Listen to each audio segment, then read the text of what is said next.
squared away.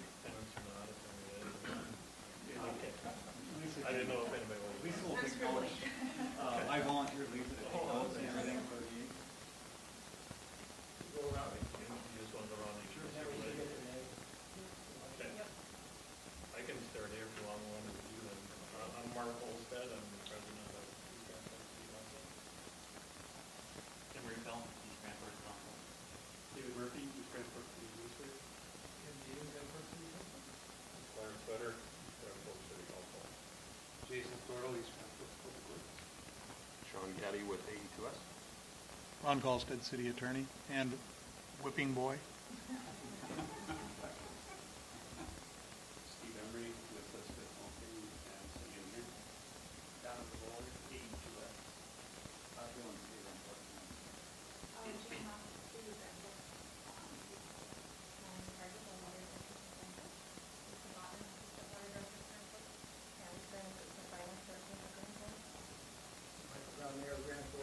Elgrasser, City of Grand Forks.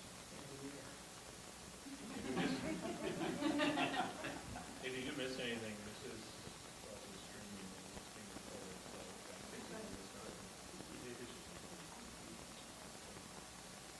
I don't know if we're starting out number one here. I called the order. One question, do we talk? Yeah, we have to have those on. Yep. Yes.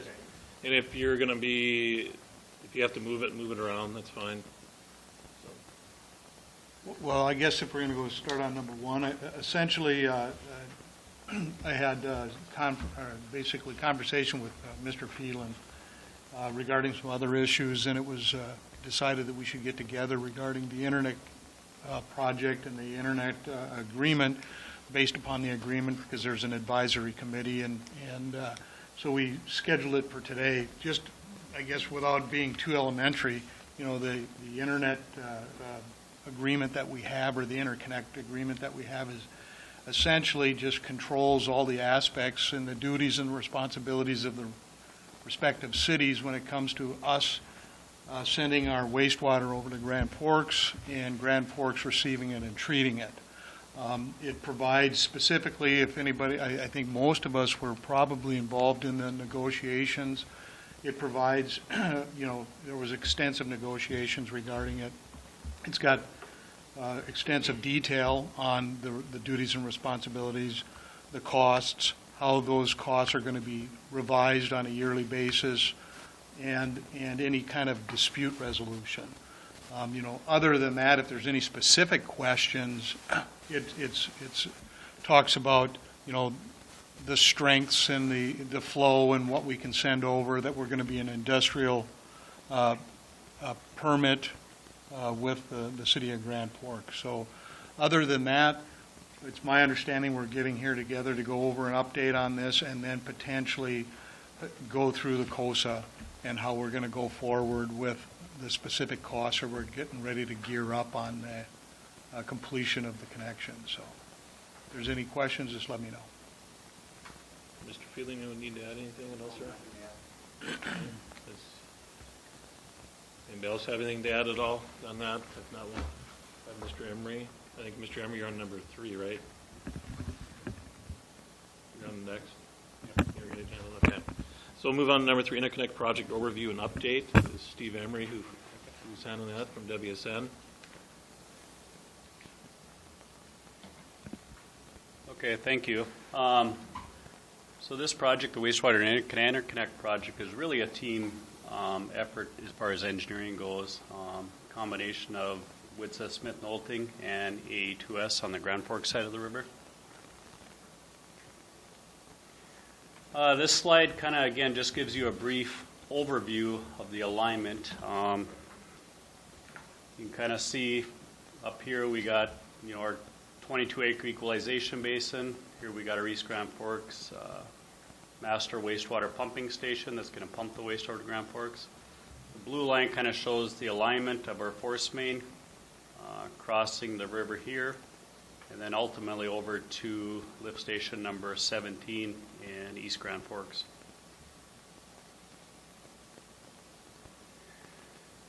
This is the start of construction of our equalization basin. The first thing RJ Zavrils did they had to construct a cofferdam out into the primary pond.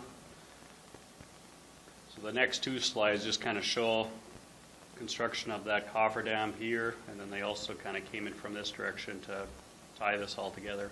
What's the purpose of a cofferdam?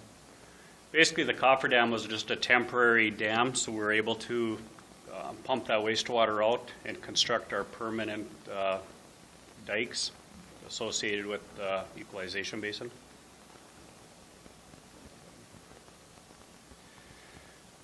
This slide actually is in the Valley Golf Course area.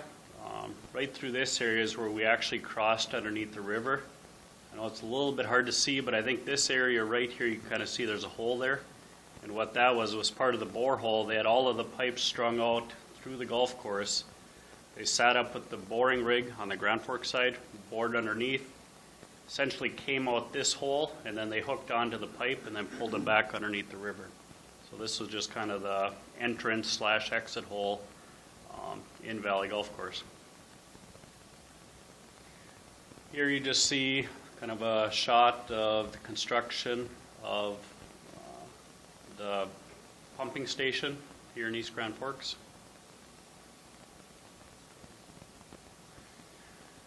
This shot is, you can kind of see here now that cofferdam construction I talked about was completed. So last November, December, they started pushing out, they got this area pumped out and started pushing out the biosolids. And then basically we're able to just dispose of those within kind of our current existing primary pond. Mr. Emery, can you explain how much that's going to hold in days capacity and stuff like that, please? Basically, it has capacity for about 3 weeks of storage. We wanted enough storage in the event we have a force main break, whatever. We'd have about 3 weeks of storage where we'd have time to repair that pipe or whatever. So,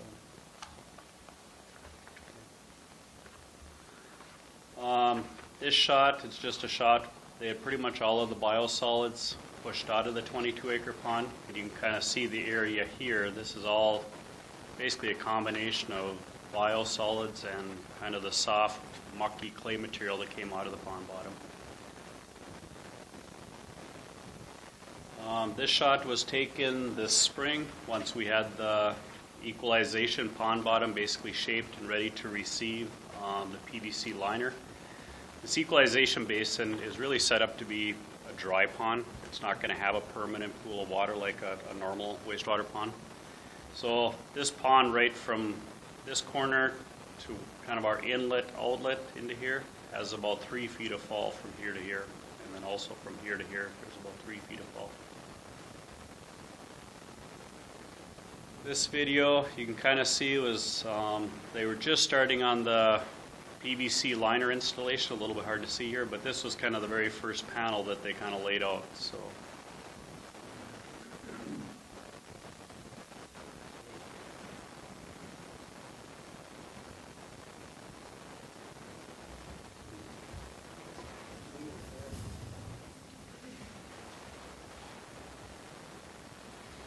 We got computer error.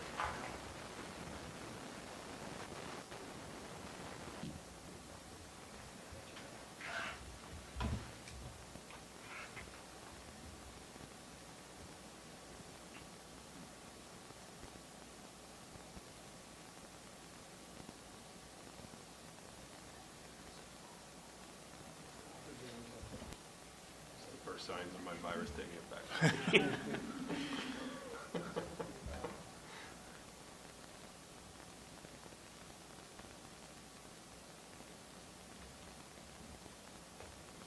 We ran through these a couple times earlier today and they all work, so.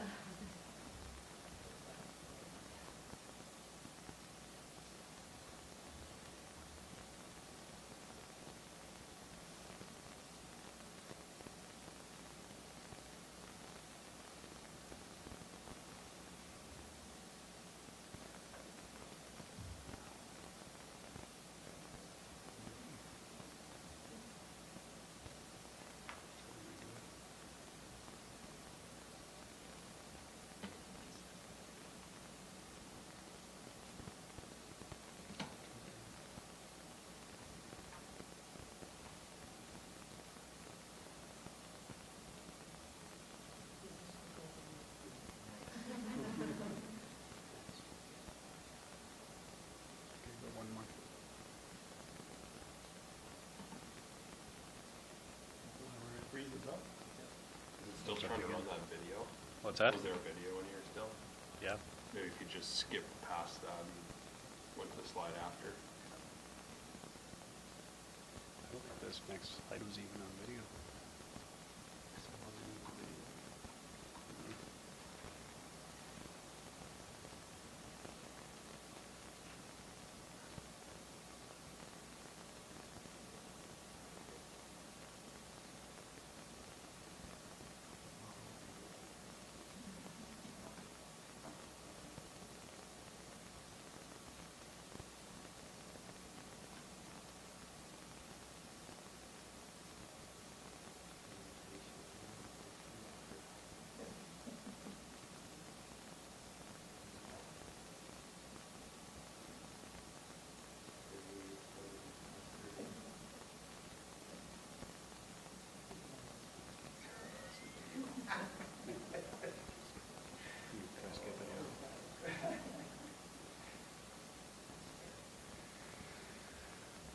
Sorry about that. So this slide basically just kind of shows, more of the PVC panels laid out, and then just kind of can see starting to place the sand cover material over the liner.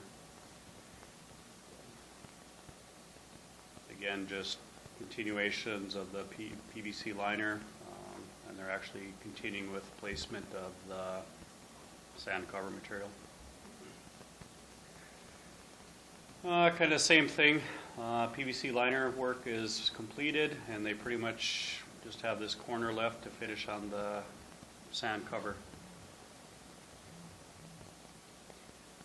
This slide, what this is showing is they did go in, like I said, it's going to be a dry pond, so we did put 4 inches of topsoil over the entire pond area. ICS was in here finishing. We have a concrete drainage swale, kind of on the inlet side, kind of running the length of the pond here. So ICS was finishing that up, so we just have this little area to put topsoil on, is what we're seeing in that picture. This photo is the city's 30-inch force main from their master lift station to their ponds. Lies basically right in here. We had really no way to shut that 30-inch force main off to install the T that's going to then take the water to our new lift station. So with that, we had to do a live bypass. So with these, essentially these units here and here, they inserted a valve into the existing force main, so we were able to shut off this section and bypass the flow around. Once that was completed, we cut in a 30 by 20 inch T and installed some valves right in this area that, again, we can open and close valves that'll, again, take the waste to our newly constructed lift station. Here's just a photo of that concrete drainage swale that we discussed. Again, the thought kind of with that too is if we just get a minimal amount of flow in and out of this equalization basin, most of the waste will be contained within that concrete drainage swale and just be easier to maintain if they need to wash it down or whatever in the future. This photo is really hard to see. What this is just the start of MPCA is requiring us to do a water balance on our equalization basin. So what this is showing is you can kind of just see they have 3 sets of barrels out there, one here, one up in the northeast corner, and one in the northwest corner. And they just started basically transferring the water. We still, at this point, have not completed the water balance. But we're kind of in the process of because what they did is they transferred water out of the primary into this temporary storage area that's north of our equalization basin. We let it sit in there for a period of about 7 days, test it. Once that water meets discharge quality requirements, then we pumped it from this temporary area into here. And we're having to complete that cycle essentially 2 different times to get enough water in here to complete our water balance. So at this point, we're hoping to start yet this week, kind of our second transfer of water from kind of the isolation area into our equalization basin, and then start our water balance, which is about a 2 to 3 week process.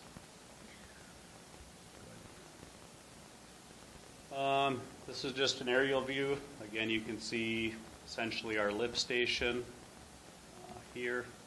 We do have about a 75,000 gallon diurnal tank here. Again, just to kind of handle those peak flows, water, if it backs up from the wet well, but will back into the diurnal basin, and then ultimately, by gravity, it can flow from the diurnal basin into our equalization basin. And then this is just our control building with all the lift station controls and SCADA equipment.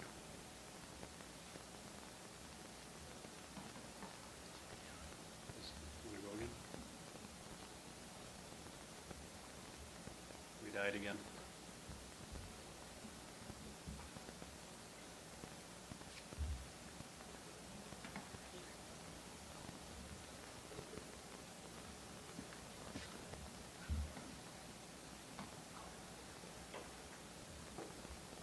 Might be my fault. Nobody does all the work here.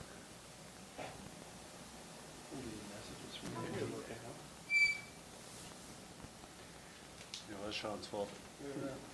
And then, yeah.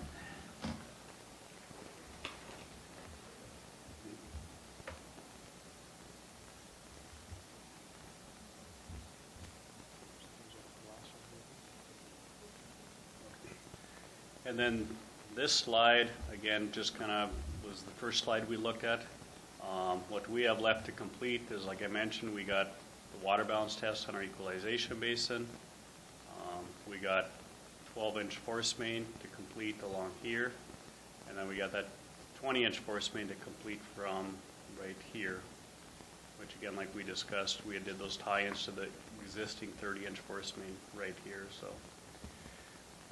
And then at the lift station, pretty much all of the piping, pumps, everything in are in the lift station, and they're just working on kind of the controls and electrical work is what's left to remain at the lift station.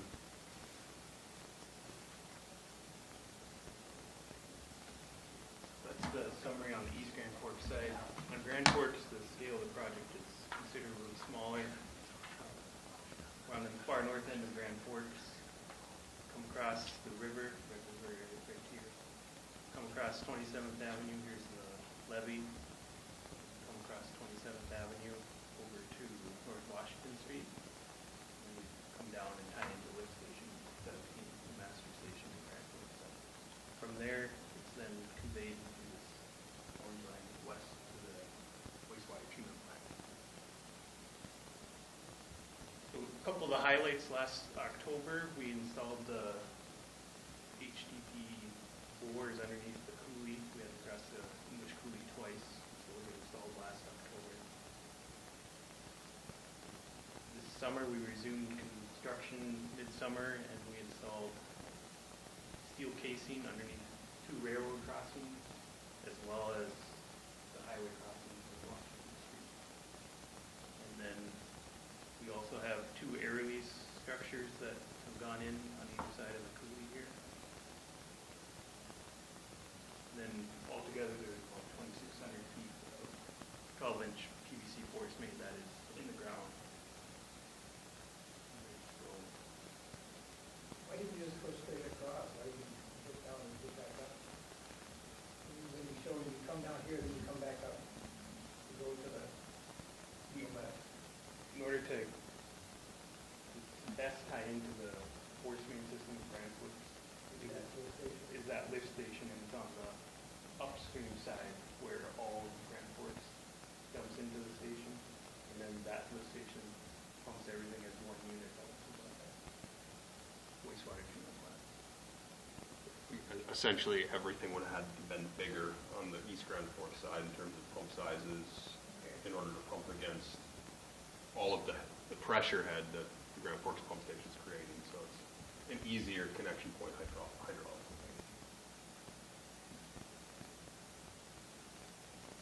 That was the last main piece of the project. There was the master meter manhole. So right before the wastewater enters Grand Forks force main,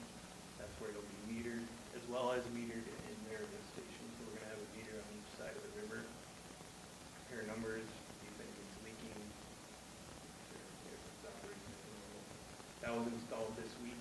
Will likely be pretty much wrapped up by the end of the week.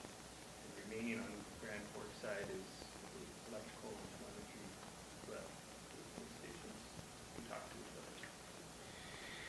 And right now, we are tentatively scheduled for a startup on October 9th is what we're shooting for. So looking at the calendar, that's only about 3 weeks out. So I think we got a lot of work to do yet, but that's kind of our goal. What does startup mean? Is it start up and it's 100%? And We're hoping on startup to be able to start sending wastewater to Grand Forks. Will be your entire full all at once? We haven't discussed all of the details about that yet, but yeah, I mean, we'll be sending enough flow at least so we're able to test pumps and make sure the system is operating efficiently. Again, with the connections we have, if we have any issues, we still have the ability to open and close a couple valves and still take the waste to the wastewater ponds. So, If you're worried we're all going to flush at one time.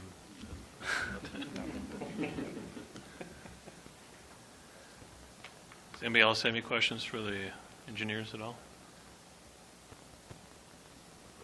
See none? You guys have any questions? Yeah. All right, if you guys want to move on, we'll move on to number 4, 2018 wastewater costs of service and rate making overview and update. A couple things you wanted to cover, Melanie, underneath interim coordination. I think we had it slated underneath other. No, that's okay, it wasn't a separate agenda item. Okay. If I can just provide an Sure, update for the you staff. bet. Thank you. The staff has been working together ever since the city's decided to go ahead with the project, and one of the reasons is we just wanted to make sure that we were ready for the industrial waste, and the industrial waste permit was ready. So we started sampling just to make sure we knew what we were receiving at the wastewater treatment plant. That helps us to be able to treat it properly, and when we know what we're dealing with. So we began sampling weekly, working closely with Jason Stordahl and his staff, Lisa Botnan and Bill Sikowski on our end, and Pete Almold and his staff. So we started getting those samples, and then I think it was a month or two in, we noticed that there was some higher strengths that were coming in that are above the domestic waste rates. So basically, we did a draft invoice for the staff to look at to show them that if the rates or if the strengths stay high or we're noticing those higher strengths, that there would be surcharges applied per our ordinance. And that was something we really hadn't talked about before. So we wanted to give East Grand Forks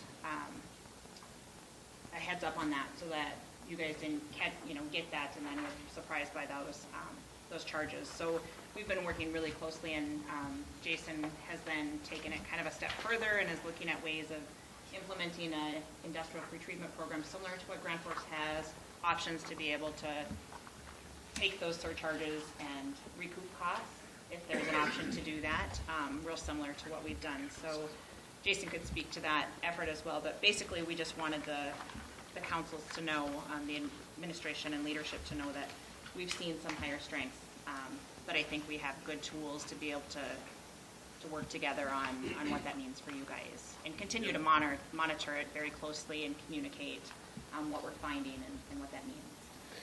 When you say higher strengths, are you saying, can you maybe explain, is it, for layman terms, numbers, let's say 1 through 10, Yep. what is? For, Maybe Melanie, Go ahead. they want to turn to this page right here. It's not coming up, but we had a backup here, thankfully. I think this slide right here kind of help with Melanie, some of her talking points. yep. Okay. If you maybe want to, what type of, Sorry, so BOD, that's mostly like suspended solids. suspended solids, yeah, TSS is suspended solids, and then TKN are the things that we monitor more in an industrial permit, more so than just your average domestic sewage. So those rates are, remember off the top of your head, we just looked at ordinance. 300 for BOD, 350 for TSS, and 40 for TKN. That's your concentration. Yes, so MGL, yeah. Right, so milligrams per liter. Above and beyond that is what is considered surchargeable strength.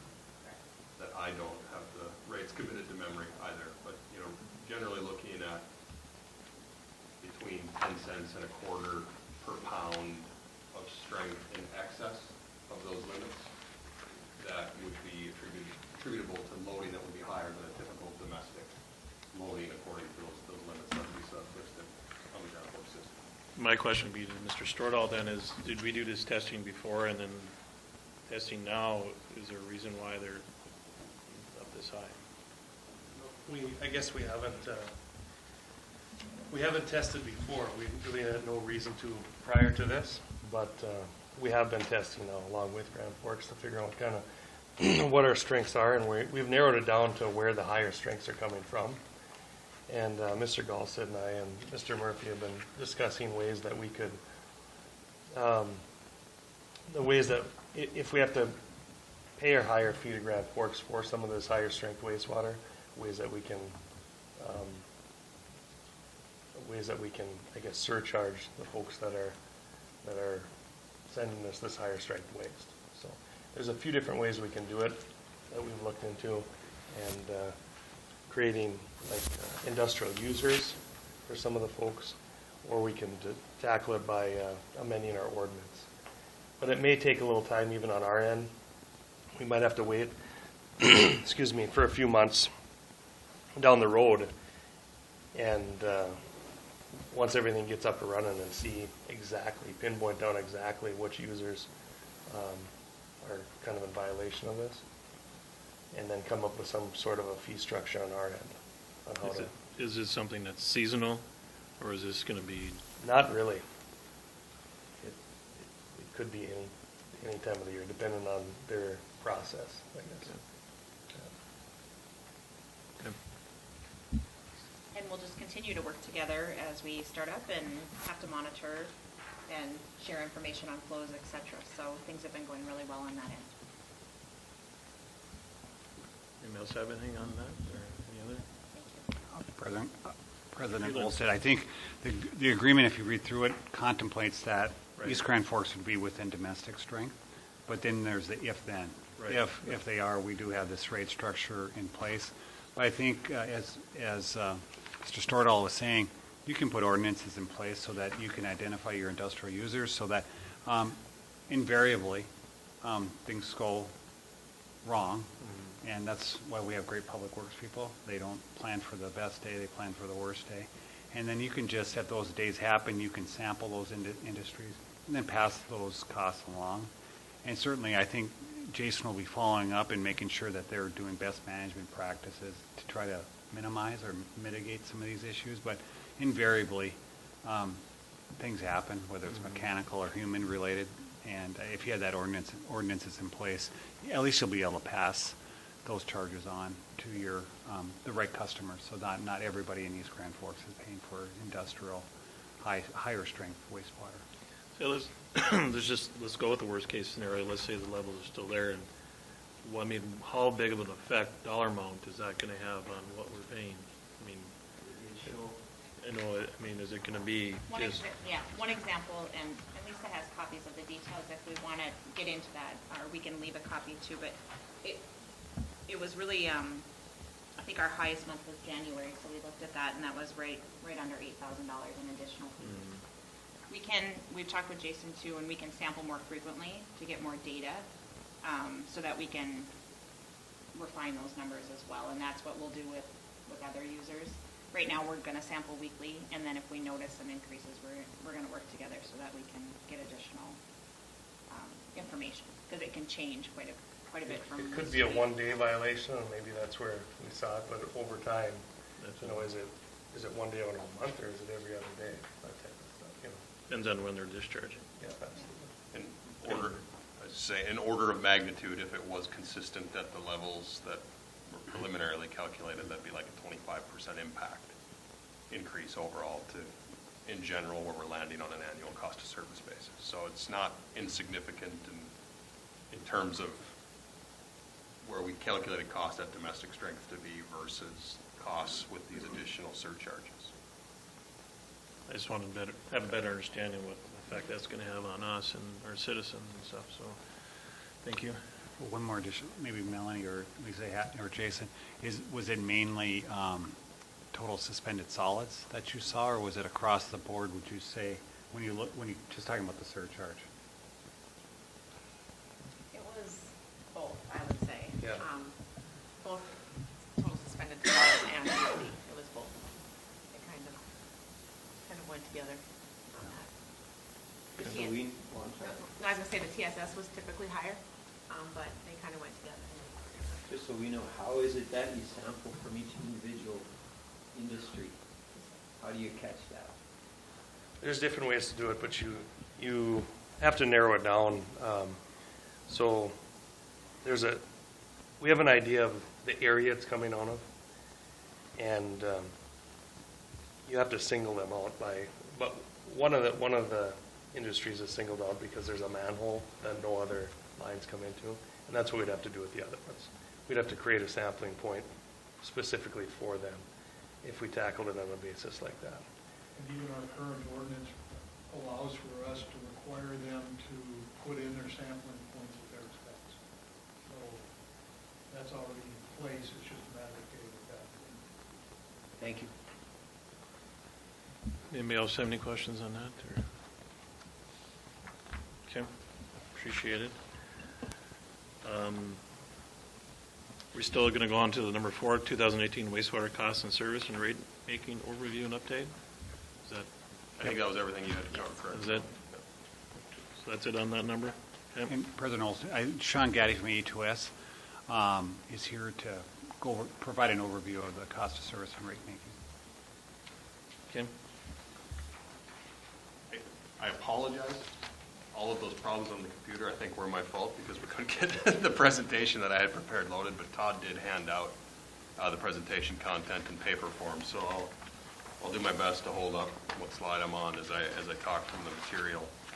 I will also say that I know we have some new individuals in the room, and the presentation I prepared here is call it the high-level executive summary. We've spent a lot of years going through all the detail on how the COSA works, and I didn't think the intent of this was to get into a 45-minute in-detail presentation. Instead, we prepared this information, like I said, to be high-level, to indicate the results of what we're looking at for 2017 rates for the first couple of months of connection.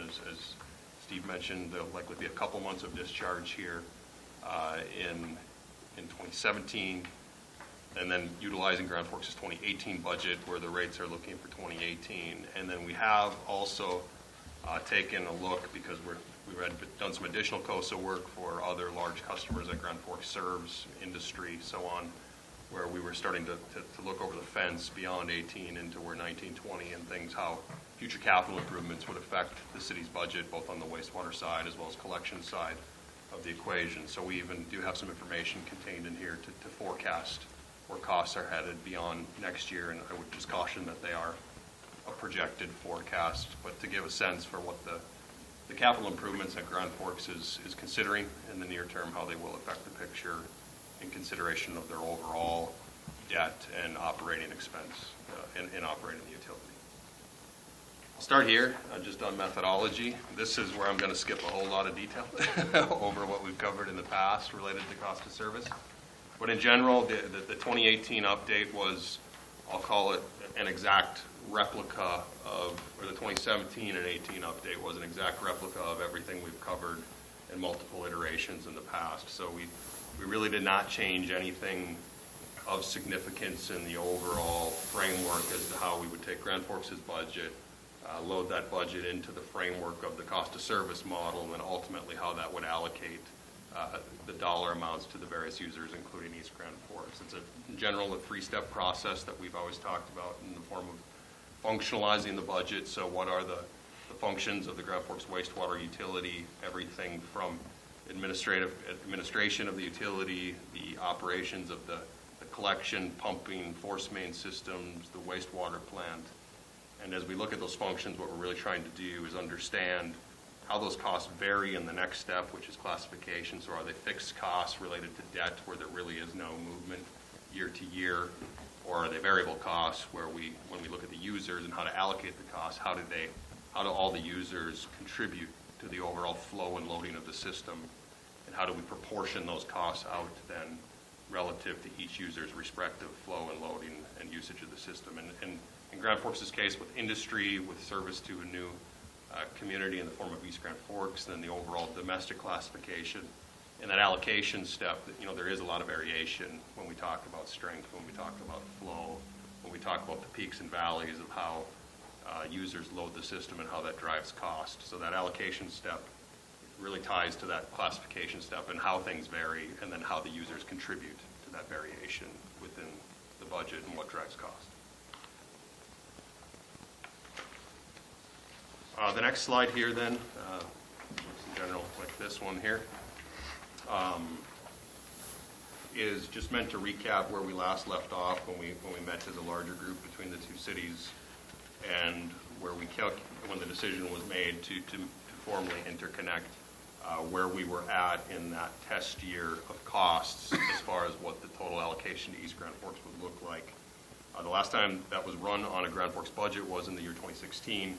You can see here the test year that we ran those costs off for 2016, including incremental adjustment to that year in consideration of what additional cost would be there from serving East Grand Forks. You can see here that was a total test year budget of about $9.98 million, of which East Grand Forks' calculated cost of service for that entire year was at $411,000. As I mentioned earlier, we took that same approach then and applied it to 17 and 18 with some further incremental adjustments as well. Next slide here then is a large table that would show all the budget subdivisions of Grand Forks' wastewater utility. Largely they are very similar to the functions that I described in terms of what's being accomplished within the budget and in what areas. You can see here in 2018, Grand Forks' proposed budget is roughly $10.87 million. In addition to that then, because this is the first year of service to East Grand Forks, there are also some incremental adjustments that are happening, and there's a couple things that I'll point out. There's incremental adjustment here related to the additional costs for electricity and chemical to convey and treat East Grand Forks' wastewater, which is not built in at a baseline to the budget. I would expect in the next couple of years, as we get a better sense for what the true cost will be for operation when the systems are combined, we'll no longer have to make this incremental adjustment. But for this first year, we're continuing the way we did it in draft or prior drafts for the COSA. Additionally, there is some cost here as well, which was some additional expense incurred by the city of Grand Forks here in order to reconfigure the force main and the valving around the connection point at lift station 17 that was not included to the construction project that Donovan and Steve mentioned. There was an additional project Grand Forks put into place that simplified the connection for East Grand Forks. That was a one-time cost of $26,000 that, as we've been having these meetings with staff and coordination, the decision initially, and this could be up for discussion here today, but the decision initially was to take that one-time cost and spread it across the 2018 rate. So one-time adjustment there of $26,000, the fourth number up from the bottom. Also, Grand Forks has a new, rather significant industry that's looking to connect to their system in 18 as well, in the North Industrial Park there around the area of Simplot. We, in unison with performing this update for East Grand Forks, also performed or included them to the cost of service analysis and looked at them very similar with some incremental adjustment based on their flow and loading. That's an adjustment to the budget of $28,000 that they will drive up the expense of operating the system. And then there's a transfer in here where that we're netting off, and that really has to do with some accounting specifics related to how Grand Forks is using some economic development dollars that are helping to back a loan for wastewater system improvements, where Candy and her team in the finance department are essentially transferring dollars in from economic development in order to help make the payment on that loan based on some specific benefits to some economic or industrial development areas that economic development is helping pay for related to wastewater infrastructure. So netting that off to cost Candy, I don't know if there's anything else or if I did a good job of describing what's happening there. But that's that adjustment you see. So overall, we end up almost in the same spot after that adjustment on the budget in 2018. Is there any questions on that? I kind of talked about a lot of numbers there. But what we're looking at is $10.8 million. I would point out from, sorry, I'm getting the order of the slides here, from 16 where we were at to where we last ran the numbers to 18, what we're showing here today, we are roughly $900,000 higher in the budget. That largely has to do with a couple of items. One of those items really, which is rather insignificant in the terms of how East Grand Forks is treated within the allocation, is related to how Grand Forks intends to fund pump station rehabilitation projects moving forward, looking more at a cash funding model versus a debt funding model. So in a cash funding model, the budget took a big bump up of roughly, I think it was $500,000. Like I said, rather insignificant to East Grand Forks because you're only a very minor fraction of the collection system improvements that are made on an annual basis. And then a couple of other items within lagoon maintenance where, I can describe this further on the capital side of things, but lagoon maintenance is Grand Forks taking on more water into the wastewater lagoons. There's just more work to be done around the periphery of the lagoons, riprap work, so on and so forth. I believe that was $150,000 increase. Those were the biggest chunks, and then there were some other minor items. But if anyone noticed, that number did go up $1 million for the most part, largely in the collection area, like I said, in the collection portion of the system. So it isn't reflected so much in the bottom line number for East Grand Forks, and you'll see that when we get to the end results. On the capital improvement side of things, just reiterate the comments largely as we look at the CIP for Grand Forks each year and the improvements that are proposed to be made. What East Grand Forks would be most interested in are improvements being made to the treatment system. You can see on here there is a rather significant project that is being proposed, and we had talked about this in the past, but just wanted to draw attention to that. There is a rather significant project being proposed in the form of disinfection system improvements at the wastewater treatment plant. Grand Forks has done very well as they've looked at the CIP to look at the timing of major improvements like this relative to the existing debt service on the wastewater plant. And I'll show you on the next slide here, as you look at those major improvements, as we look at the debt forecast and how East Grand Forks will be allocated those improvements that you will benefit from at the wastewater plant. If you focus largely on this blue bar here, that's the projected principal and interest payments across the years, including both in-place debt as that debt's retired, as we look to overlay new debt on the system for new improvements. You can see that blue bar in general is going down across the years. So although there's a rather large project proposed to start in 2018, overall that project will have minimal impact to the bottom line given where the debt forecast and the expiration of that debt is headed here in the next couple of years. And Sean, mainly that debt is the wastewater treatment plant. So, right. So when you there's 3 loans. The first one comes off in looks like between 18 and 19, and then there'll be additional loans that will come out. I think that's, I'm going to guess, around 13 million of debt, and then in about 2022, 2023, about $27 million will come off. And so when we look at the wastewater forecast, it doesn't look like much of rate impacts because we're going to shed about almost $40 million in debt here in the next 5 to 6 years. And so even when we load the additional debt for things, you can see that we're shedding much more debt than we're going to be accumulating over the next 6-year planning period. And there's key projects like this disinfection project, which will really help Grand Forks manage the volume of water in their lagoons and get rid of water faster, as well as there's some biosolids improvements as well. And like I said, the city has been really working on the timing of those projects to make sure that they don't have significant impacts to the rates. One more thought. It's a good problem now, but we have more wastewater flow coming our way. Simplot has added more capacity, more lines, and more production at their facility, so that's probably 200,000 to 300,000 gallons a day. Biomass, which is a ethanol plant that'll take Simplot and crystal sugar byproducts and make ethanol out of it. That's on the 700,000 to 800,000 gallons a day. And then we add East Grand Forks, we'll call you 800,000 gallons per day. That's a lot of flow coming through, and right now disinfection is accomplished through the lagoons.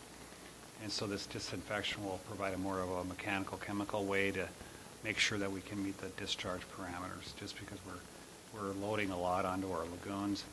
And to be frank, about this time of the year, things always work out, but Mother Nature has to do a lot of things with sun and other things to make sure we can meet our discharge parameters. This would be, the disinfection project is more of a mechanical, chemical way that we can ensure that we can meet those discharge parameters, especially when we're adding more flow with you and those two other industrial entities.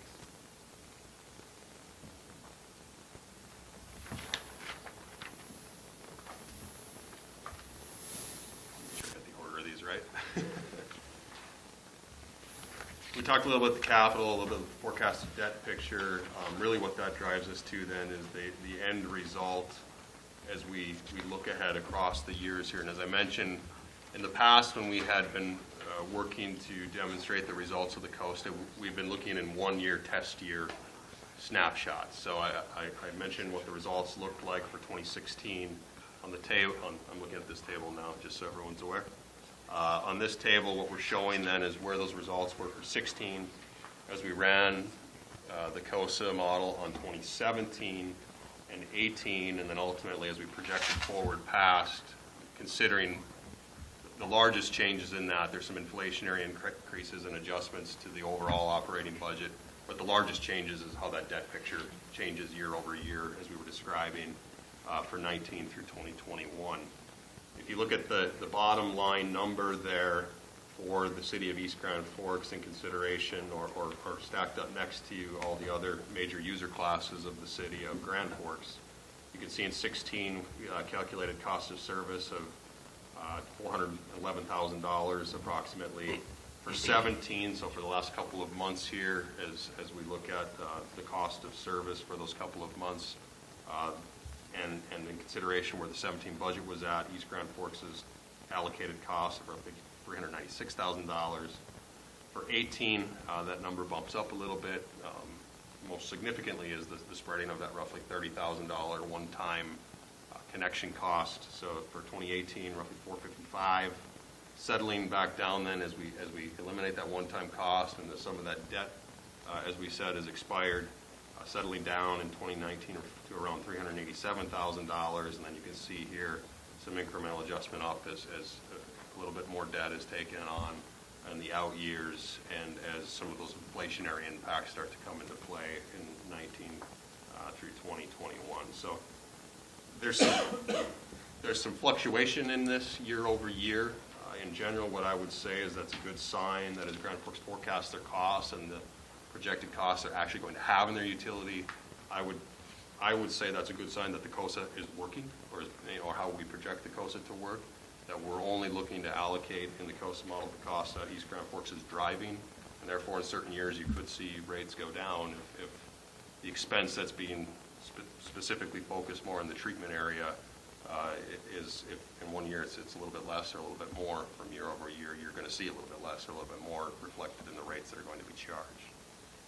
Related to the rates then, the last slide that I have for presentation is just boiling down what that cost of service means as we transfer it into both a fixed and volumetric charge.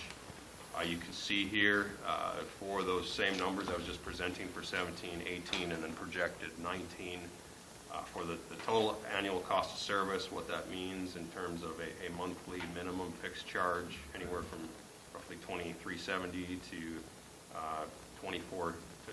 up to $24.60 in 2018, and then on a volumetric rate per 1,000 gallons of wastewater discharge to the city, from $1.07 to $1.24 down to $1.04 for 19 projected for the volumetric charge. Just to circle back on the conversation we were having regarding surcharges, this is not including any of those potential surcharge rates that would be applicable if East Grand Forks continues to see that higher industrial loading that's been seen to this point or been sampled to this point. That is the extent of the slides that I had on the COSA, if anyone has any questions. Councilor Freeland. And this really is an estimate, when we say it, we're kind of estimating based upon, because the only thing that's real is the base fee, and the flow is really, we're just estimating what your annual flow is going to be to get to the revenue. So, plus or minus, we're going to be wrong on this estimate because most of the revenue is going to be driven by flow in this case. So, just so everyone knows that. The only guarantee is that monthly base fee, and then it's really whatever the monthly flow that East Grand Forks is delivering to our wastewater system. And as Donovan and Steve pointed out, we're working for the most accurate metering possible in the project. And then, things that would obviously vary that no one would really have any control over would be weather and what weather flows that could really cause wastewater discharge to Grand Forks to fluctuate year to year. When you did the capital improvement costs in there, are you guys using present value of that or future value when you're figuring out, spreading that out? I mean, how are you guys doing that? Or It's based on assumed debt service terms. And in this case, we're looking at, I believe we have SRF loans at the current North Dakota Department of Health terms included to determine what that projected principal and interest payment will be on the budget for Grand Forks. And we are projecting the capital project, try to inflate it to the year. So the capital costs are estimated appropriately in that year, and then whatever the debt service terms would be in that particular year. Generally, we've been taking out 20 to 30-year terms based upon whatever the asset class it is. If it's something that's going to last 50 years, plus we've been taking 30-year loans out. If it's something a little bit less, we've been taking 20-year loan terms. Something I could say, so I'm one of the new ones at the table. When I look at the amount of effort that went into this, as you look at costs going in and pumps that really don't affect the ability to process our flow, and so those costs don't come back and affect our rates at all. So I do appreciate that amount of effort that went in, those variable costs that really do carry to the processing of our flow, and then those are allocated back in a ratio versus the total cost of operation of your system. So thank you for the great care that went into the structuring of this so that, again, costs carry to us that would be appropriate to treating our flows. Thanks. anybody else have anything for Mr. Guy? Did such a good job. I'm glad that came across in the abbreviated version. Maybe I'll just give this level of presentation in the future. But Melanie knows I like a lot of slides and to talk a lot, so. So right now, nothing left on number 4, the 2018 waste cost of service. Nothing left on that. We can move on to the next one. Just wanted to make sure. Yep, I didn't that's miss all I anything have. on here. So, okay. So number 5, we have ceremonial moment plaque of completion. Council President, I put this one on.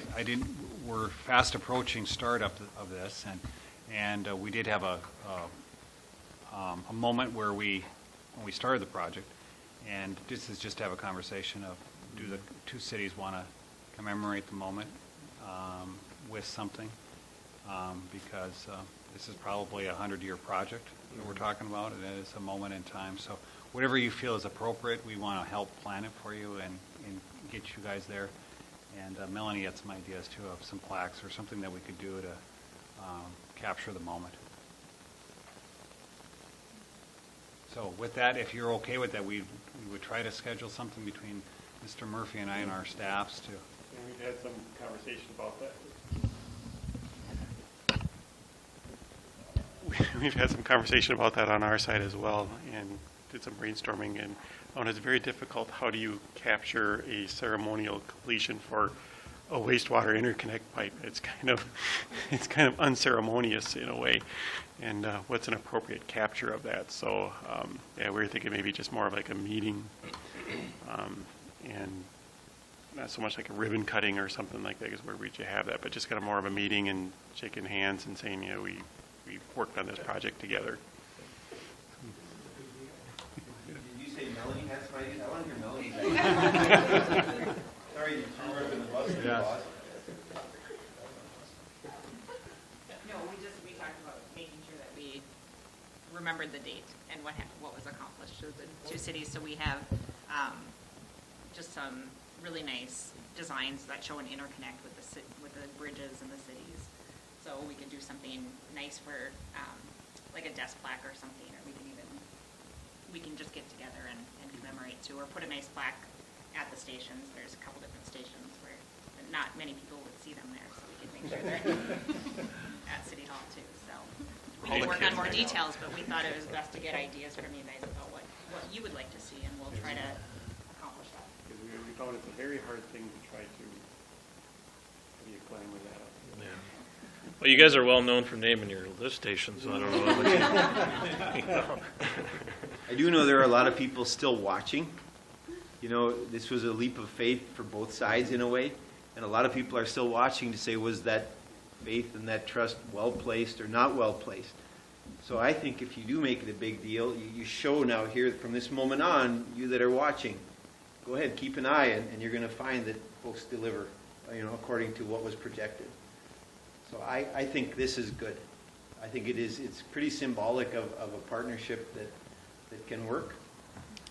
If we make it work, we will. I was just thinking, the other day, the two staffs were working on the drinking water interconnect and, doing their routine fall maintenance on that. But it's one of those things where everyone discusses, when did that happen? And you get 5 people to get 5 different dates. So I think it's important to, for historical sense of that we capture it, and then we have some place where you can go to capture the moment, because when you need these kinds of things, we joke about it now, but these are pretty serious things that we got to do them right and do them well, because if we don't, people will all notice on that. And if I could add, I think the other thing is the process, and I guess all the data is transparent. So anybody can take a look at it and show that we're pretty open with everything we're putting forward, and anybody can challenge it if they want, but it's all here. I think if you guys want to get together and figure something out and go with whatever idea, it's fine with me.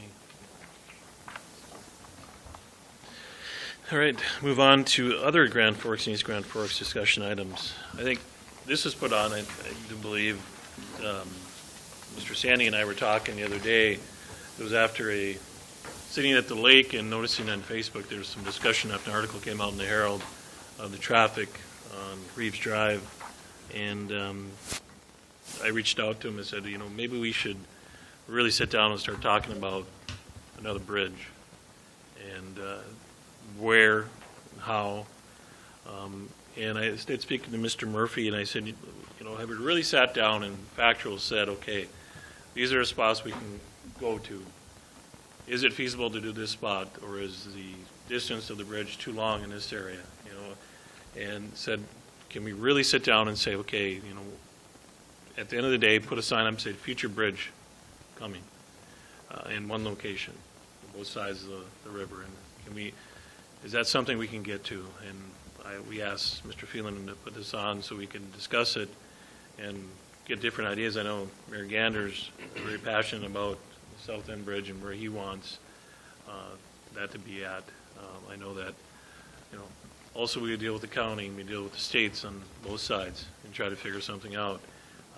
Different needs and different growths on different sides of the river too on where it can go. So if we can eliminate any issues down the road saying, well, we've had the sign up saying this is going to be hopefully where the bridge is going to go, we can eliminate some issues and hopefully work toward that goal of having one. So I just wanted to bring it up and have some discussion on it. And on one item, and we can talk about other things too if people want to. But wanted to start out with this and say, and also go, what else can we do? I mentioned to him maybe there's other things we can do to work together on. We've had discussions on service. What services do we want to offer? How can we offer it, and how can we keep offering it? Here, even this last week in our budget discussion. So I think it's an open door to take that leap out and say, okay, what can we do together? We're one community, even though we're separated, by state lines. But I think that's something we need to talk about. I do think the Red River Valley Water Supply Project is one that we both have been looking at for some time, and I know that there's a big cost difference once you cross that state line. So that's something that we will probably need to spend a lot more time in figuring out use of our existing interconnect that we have, or some way to do that, that we would be able to, I think, be a benefit to East Grand Forks, because otherwise I think it's going to be too costly. And we don't know what our costs are going to be yet, but at least we have a basis for that. But that was set up for East Grand Forks, I think, Moorhead, and Breckenridge, were three East Grand Forks cities, or East Minnesota cities, and I think it looks like that Moorhead's not going to continue, and I don't know if anybody else will, but we have a unique opportunity, I think, to still be able to somehow work with you on what that cost would be. It would be a fairly significant reduction over what would be there if you do it on your own. Maybe give a brief overview of what that is really. I mean, what you're truly getting to the end of. Yeah, we've identified that, and maybe, hopefully I'm not going back too far, in times of drought, the Red River and the Red Lake rivers will probably be dry or close to dry, and there won't be a water supply for either community. So we've been working for, well, I think the state of North Dakota has been working for 50-plus years about getting water from the Missouri into the Red River. And we actually went through the legislature and this last session and have finally allocated some funding to actually start construction of that project. It's a huge project. It's estimated to be at least $1 billion. So there's a lot of, but the interesting thing is it's not a federal project as all the others were that have not been successful, and this is a state and local project. And locally, we're represented by the Lake Agassiz Water Authority that works with the state of North Dakota for funding. And that funding match hasn't been identified. There's still some things to go. Although in this biennium, we just started in July, there's 100% state funding going into it. There's no local match. That will probably change as it gets further down the road. So the community of Grand Forks is pretty much committed to doing that project. And all along, we've had a lot of the potential users. It's interesting, that project now is designed, will serve, with the number of sign-ups, half the population of the state of North Dakota. So with eastern and some central North Dakota, it's going to be serving that area, and I think it's legitimately going to be needed at the appropriate times. We don't know when drought's going to happen, but at least it'll be there. So we've been working on this since 2000, 2001, something like that, and it's just steadily progressed to the point where now we are starting some phases of final design, doing permitting as will be necessary, and the intent is during the 17-19 biennium to have critical phases of the intake, pipeline, and outlet under construction. Now, the construction period will be from 7 to 10 years, we think. We're looking at how we will finance both the local share and the state funding portions of it. So there's a lot of things going on there yet to figure out. But we do know that we're looking at probably 80 to 90% of the cost coming from the state, and the rest would be local. If East Grand Forks gets in that, it would have to have state funding from Minnesota to cover that share, and local, or the mechanism could be that he would purchase it from Grand Forks, and that might be at a substantial difference. The pricing on that would be, the overall cost would be quite different. So I think that's something that we'll keep talking about, but probably has the benefit for us to work together. Thank you, sir. Appreciate it. One thought, we did have a visit from your folks over at Water and Light, the supervisor and your general manager, not Dan Boyce, but Keith Nicholson. Keith, yeah, his successor. And so because the state of North Dakota will say we're hoping to subsidize this project by 80 to 90%, but if they say, well, that's the state of North Dakota money, we can't subsidize something in Minnesota. I think the thought is, they came to us, can we use our drinking water interconnect? Because really, it's in place for a time of emergency, or as a backup. I'm trying to think, I think it's 1 million gallons per day we can transfer between the two cities. I'm going to say East Grand Forks is probably 2 million gallons per day on an average day. Anyways, we could use that. So what our thought is, if we do move forward, maybe we can just amend that agreement to include this and not make a big deal out of it, to be frank.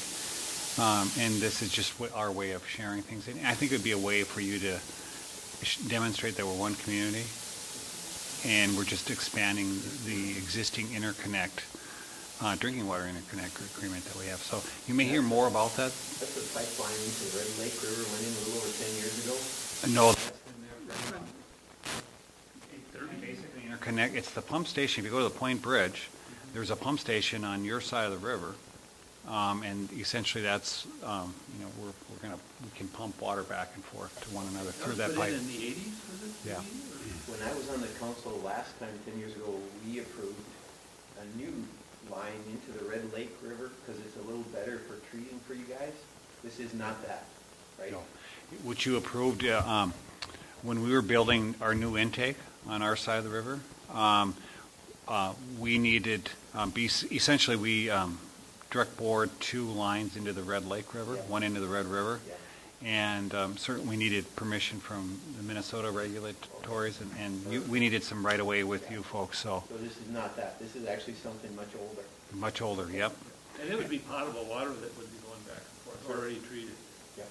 I think it was used from time to time, like when Grand Forks, our treatment plant was under construction and some of it was offline, then you could supply us water through that. So I think if we could use that, it would be a way to say, no, we're just one system.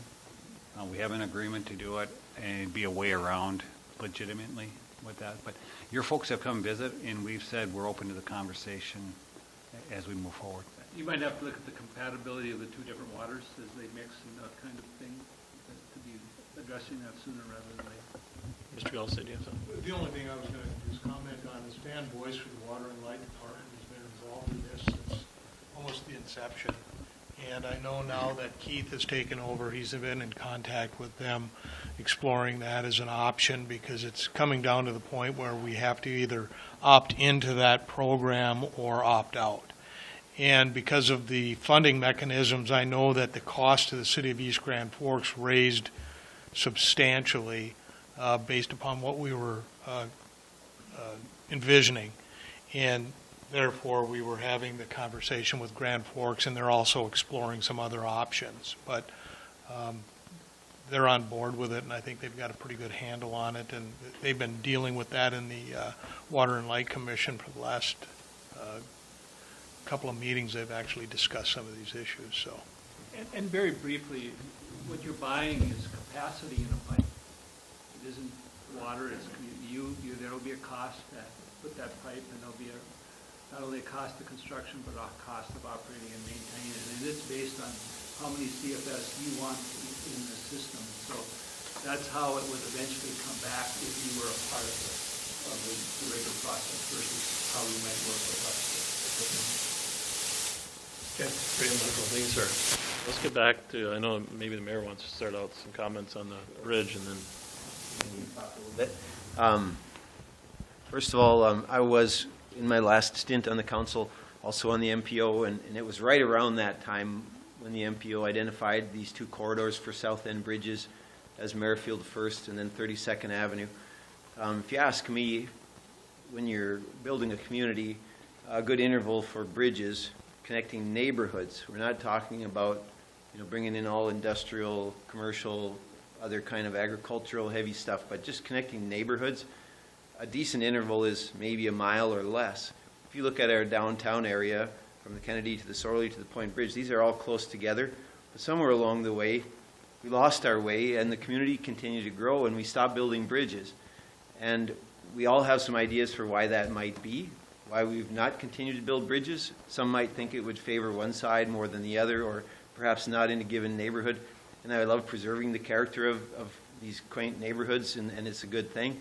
And yet, how are we preserving these quaint neighborhoods by pumping extra north-south traffic through them, you know, at rates of speed and flows and numbers of vehicles that probably jeopardize kids and dogs and deer and stuff. So we know, for example, our Bigland Road runs north-south. We have an access problem in the morning, and we've studied Bigland Road out into the next 10, 20, 30 years. And we studied it with and without a south end bridge. All the parameters on north-south Bigland Road get way better for us with a south end bridge. Why? A whole lot of trips running north and south on Bigland Road end up on the south end of Grand Forks. They studied that very closely. What does that tell you? They've gone north, they've gone across the Point Bridge, and now they have to get south. They go on Reeves, they go on Belmont, they continue the Minnesota 4th Corridor and maybe take Cherry, or maybe they take Washington. So it's a lot of extra, like probably 2 miles each way, north and south, pushed along these corridors, past Phoenix Elementary, past all these different things. I don't think I would like that much if I lived in one of these neighborhoods or on one of these streets in Grand Forks. And I know it's caused a great problem for us along Bigland Road. All these extra north-south miles. It's extra miles on vehicles, it's extra wear on roads, and it's pedestrians that could end up injured or worse. And so really it's short-sighted in so many ways to not have neighborhood bridges at some interval approximately a mile or less. And we need to overcome whatever obstacles there are. If they're engineering obstacles, we have smart engineers for that. If it's political obstacles, we have the political will to do it. And so I think anywhere between, and not to single out a single corridor, if we like 32nd, it works for us. It's about as far south as is good for us. We haven't developed to 32nd yet. So that's about as far south a neighborhood bridge as would provide any benefit to East Grand Forks. I would say we don't have to talk about a neighborhood bridge south of 32nd because it's not a neighborhood bridge. It would be something else as for a usable bridge for us. So anywhere between as far north as 13th on your side and as far south as 32nd, that whole span would be wonderful. 13th is really nice because it would optimize, I think, response times for ambulances coming out of Altru back to the south end of East Grand Forks. But anything even as far as 32nd, because it's a beautiful corridor you all have, you know, heading out of Altru, pick up 32nd, come across and in. And so if we're thinking about ambulance response times to the south end, but all the commute, it's really the commuters that we think about to make that connection. Now, why would I support Merrifield first, which was the decision made by the MPO way back in the day? We want this to be win-win. We want it to be a win for the Grand Forks neighborhoods as well as for the south end of East Grand Forks. What does that mean? If we push heavy trucks and other heavy traffic into the neighborhoods of Grand Forks, we've failed. That is not our intent. We don't want to open up a corridor that pumps heavy traffic from Highway 2 into these neighborhoods. That'd be a failure on all of our parts if we let that happen. We're not going to let that happen. We make it a neighborhood connection, whether it's load limits, you know, whatever else we have to do to create that pleasant neighbor. It's almost like a neighborhood street coming through your town if we succeed at what we're trying to do here. Sure enough, there would be a few more cars there, but that shorter commute, taking that heavy north-south traffic off of Reeves and Belmont, Washington, and so on, I think it'd be a significant benefit to both sides of the river. And also, of course, to those commuters, shortening their trips, wear and tear on the car, fuel, tires, motor oil, all that stuff. So that's how I see it. To me, it's a positive outcome for both sides of our river to the one community that we are. And I feel like the time really has come for this. And if y'all can find a way, I do know our new senator has come and said, I'm excited about a South End bridge. I think I can get some federal dollars coming our way. It might be for the more rural one, if it's Merrifield or whatever you all like, and then more focused locally on the neighborhood bridge. If it's that to me would be a very good outcome. And if it's just a neighborhood bridge, we can have that conversation as well. I agree that traffic's coming through by Phoenix already. I mean, it's coming. Too much. So I think it's got to go somewhere, and it's got to be good for both communities. So now we've had the discussion, we'll move it forward. I want to add one thing. I know I talked to Mr. Murphy about this, and I know that he's talked to our engineers, if I'm correct on this. Okay. So, about looking at, you know, the different locations, and as to my point earlier of going, you know, is it feasible, and do we have enough room, you know, just all this information, let's break it down and have the facts in front of us saying, well, yes, we can do it here. This might be a little bump in the road, but we can get around that. You know, or we can go here, but here's are the issues we have here. So I want to walk through it and say, okay, let's figure out what we can do and not have the opinions of why you want to do it or not want to do it. Let's just have the facts down and go, okay, this is what we want to do. This is how we can do it. We can accomplish this and move forward and get it done. Instead of just, you know, having it out there in the public and wanting to have it done. So that's my goal. So. Yeah, Doug, and also, elaborate on that. I spoke with Brad Bale about that. Sorry about that. He's going to be putting together a price for us on for an estimate on what it would cost to study that the river along there, and is there some natural points that would be significant, or, you know, that would be considerably less expensive to build just due to topographical reasons, those type of things. I mean, could you save 30% if you located it in this corridor or something along those lines? You know, we have the MPO, and nothing's, you know, when things keep repeating, maybe it's a wrong group working on it. So I'm looking at, maybe this question for Ron. It's 19.3. It says the board may perform such other functions as may be delegated by concurrence of the Grand Forks and East Grand Forks City Councils. So I think the only way this gets done is you got to work the solution, and you got to, on a regular basis. Otherwise, what happens, you have meetings, and then you come back a year later and say, hey, where are we at? Well, we're at the same place. So truly, that's how this interconnect got done, and we had 2 tries at it. Didn't quite, we got closer each time. Mm-hmm. The third time it worked. So the only way this will get done with any public works type project is you got to work the solution, and you got to have a group that you track progress and keep moving forward. And perhaps the MPO is too broad with all the issues that they have. But if we could modify this group to incorporate this in, this piece of infrastructure into it, I think this would be a group that could keep working the solution. It would be more single-minded, because we have 2 issues, and maybe we add some drinking water things to it, but at least to be more single-minded, because it seems like it gets watered down when you get these broad groups. And I think that's the only way we find a solution, is we got to keep working it. And I think the DOTs have to know, they probably kind of like this to some degree, that the communities aren't together, because they can invest other places. But if the communities really got together, then we can go to our respective DOTs and say, no, we're ready for a solution. And we'd have a heck of a good story, because we haven't built a bridge between the 2 cities since, what, like 1964 or something like that? But that's just my one thought. I don't know what Ron thinks about that. I agree with that. That was one of the things we were looking at. We would end up having to put it through different councils and make an approval to this advisory committee, but it works because of the cooperation to get together, and we're going to continue forward on the interconnect route. So just to have them have a little bit more authority and be able to make some recommendations based upon bridges or water, we can give them that if we need, but it's got to be passed between the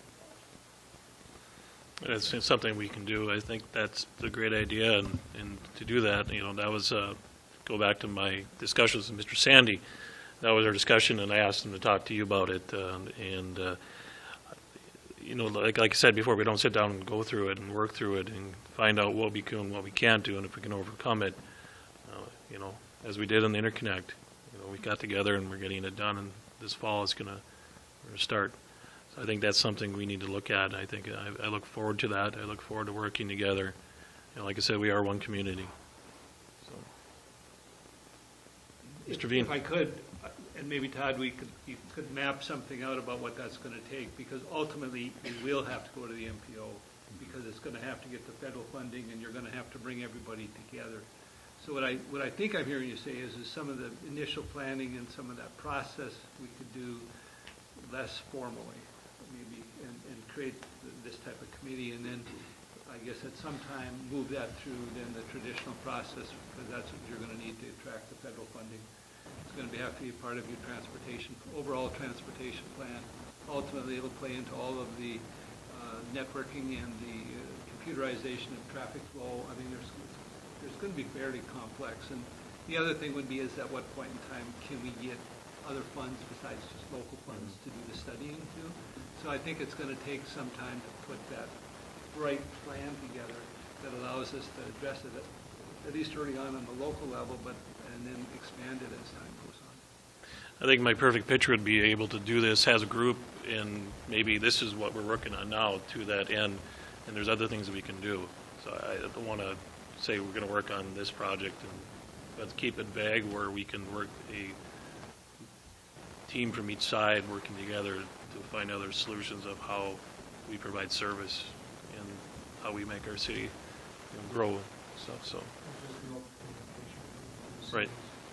Consistent basis instead of per project. Okay. We have a common goal.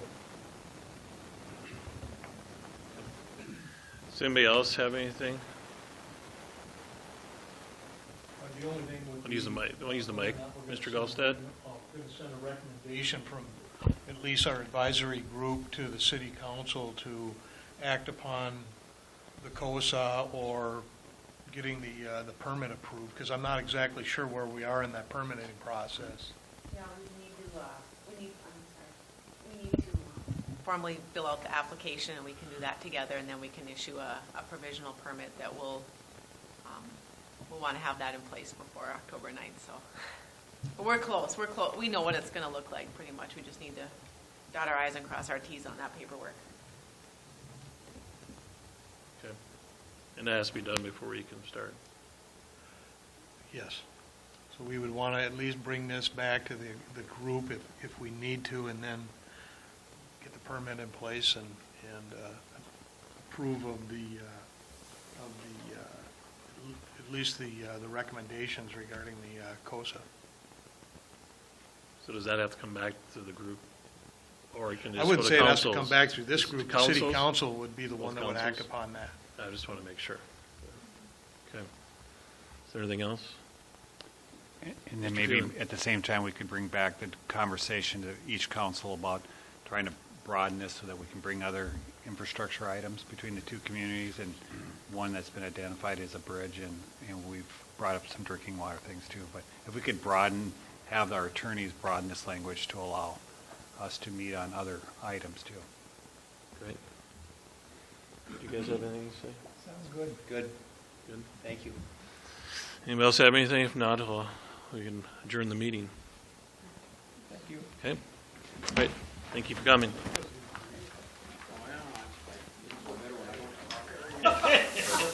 Good job, Al. I'm learning things go better when you take away